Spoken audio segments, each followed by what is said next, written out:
slight sack, but how much maybe his big playability been sacrificed for getting near the line and playing linebacker more than out in space sometimes? Shaq? Yeah. He plays in space quite a bit for us. He's our overhang, which is essentially like a strong safety. When we play two-back teams, he's played like a traditional linebacker at times, and the reason he's done that is because that's what's best for us, to give us the best chance to win right now. Shaq's got a really good skill set. He is a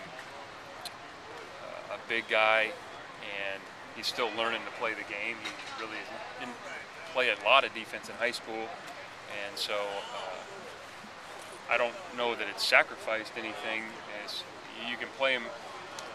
I don't know if he's technically like a quarter safety where he's going to be playing number 2 man-to-man vertical. I don't think that's probably his strength. So we're trying to put him in spots where he does defend a lot of the field and he makes tackles in the open field, and that's where we tried to put him. Did you see his role changing next year, the year after this? That's a possibility. Yeah, that's a possibility. What about Corey Littleton, Justin? What about his role and how has he helped the defense? Well, he's provided us some depth. He's provided us in terms of playing when we played some odd fronts as a stand-up outside guy, and that's going to be determined really by game plan, how many of those fronts we play.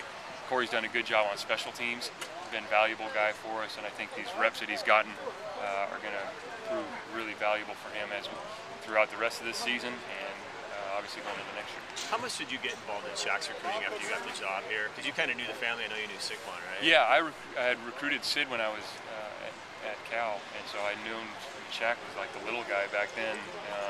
So as soon as we got here, he was obviously a priority, and so right away, talking to his mom and talking to Shaq. So I think everybody was involved.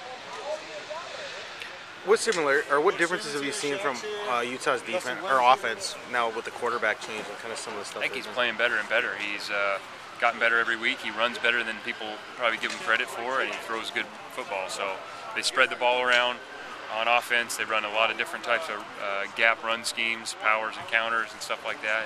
And in the pass game, they've got a bunch of receivers with 20-plus catches, so they do a good job of spreading it around, and the tight end can stretch the middle of the field. So he can throw it a little bit. Oh, you know, everybody kind of said he was the running type of guy, but I mean, no, he can throw the ball. Travis can throw the ball. I remember in high school, he can throw, absolutely. And I mean, from what they were doing with Wynn and even Hayes early on, is it that exclusively different? There's a lot of similarities. I don't think it's not like they made a wholesale change. No.